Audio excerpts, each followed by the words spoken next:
नमस्कार दोस्तों, मेरे YouTube चैनल में आपका स्वागत है। आज हम बात करेंगे बौद्ध धर्म भाग 3 के बारे में, जो आज तक प्रतियोगी परीक्षाओं में पूछे गए सारे प्रश्नों का संग्रह है, जैसे PCS, REET, SSC, UPSSSC, railway, CTET, UPTET, UPPP, लेखपाल इत्यादि। हमने पिछली वीडियो में अध्ययन किया था गौतम बुद्ध के जीवन परिचय का, और अब हम बात करेंगे बौद्ध साहित्य, बौद्ध संगीति और बौद्ध धर्म ग्रंथ, जो विभिन्न प्रतियोगी परीक्षाओं में पूछे गए और भविष्य में पूछे जाएंगे।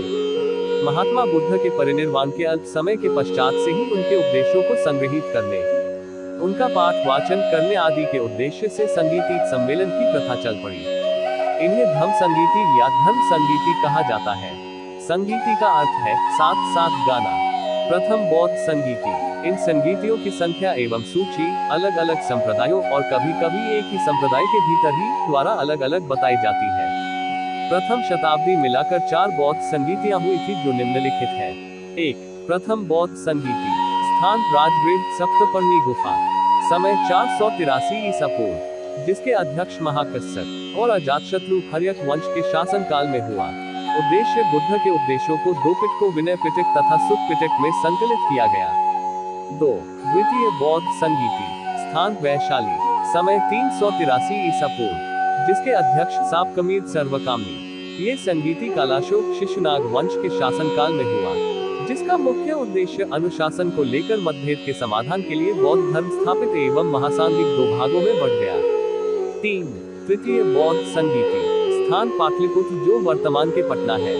समय 251 ईसा पूर्व, जिसके अध्यक्ष मोग्गलिपुत्र ततीस और अशोक मौर्य वंश के शासन काल में हुआ, जिसका मुख्य उद्देश्य संघ भेद के विरुद्ध कठोर नियमों का प्रतिपादन करके बौद्ध धर्म को स्थायित्व प्रदान करने का प्रयत्न किया गया। धर्म ग्रंथों का अंतिम रूप से संपादन किया गया तथा तीसरा पिटक अभिधम्म पिटक जोड़ा गया, जो कई बार प्रतियोगी परीक्षाओं में पूछा गया है। 4. चतुर्थ बौद्ध संगीति। स्थान कश्मीर के कुंडलवन। समय प्रथम शताब्दी ईस्वी, जिसके अध्यक्ष वसुमित्र और उपाध्यक्ष अश्वघोष थे। और चौथी बौद्ध संगीत कनिष्क कुषाण वंश के शासनकाल में हुआ, जिसका उद्देश्य बौद्ध धर्म का 2 संप्रदायों हीनयान एवं महायान में विभाजन। अब हम जानेंगे यह हीनयान और महायान में क्या अंतर है। एक हीनयान बौद्ध धर्म की मूल तथा प्राचीन शाखा थी, जबकि महायान बौद्ध धर्म की नवीन शाखा थी। 2 हीनयान में बुद्ध महापुरुष माने जाते थे, जबकि महायान में ईश्वरीय अवतार समझकर मूर्ति पूजा शुरू हो गई। 3 हीनयान शाखा ने सत्कर्मों पर बल दिया, जबकि महायान में बुद्ध एवं बोधिसत्वों की पूजा पर बल दिए जाने लगा।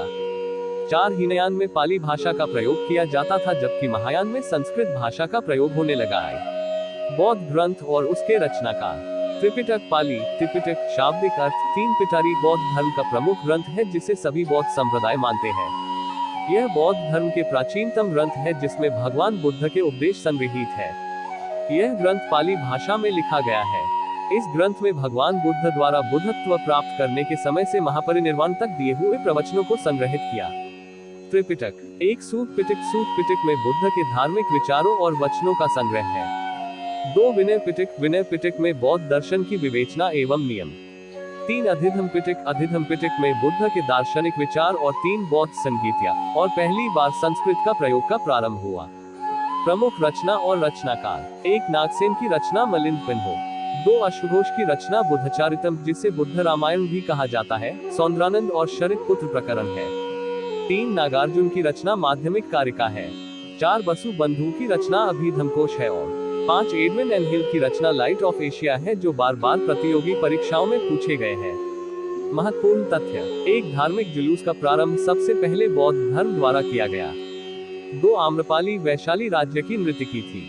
3 तथागत बुद्ध की 80 फुट की बड़ी प्रतिमा, जो बोध गया में, जिसे जापानियों ने लाल ग्रेनाइट और बलुई पत्थर से निर्मित किया है। धन्यवाद। नेक्स्ट वीडियो को देखने के लिए हमारे साथ बने। अगर आपको वीडियो अच्छा लगा तो वीडियो को शेयर करें और चैनल को सब्सक्राइब करें।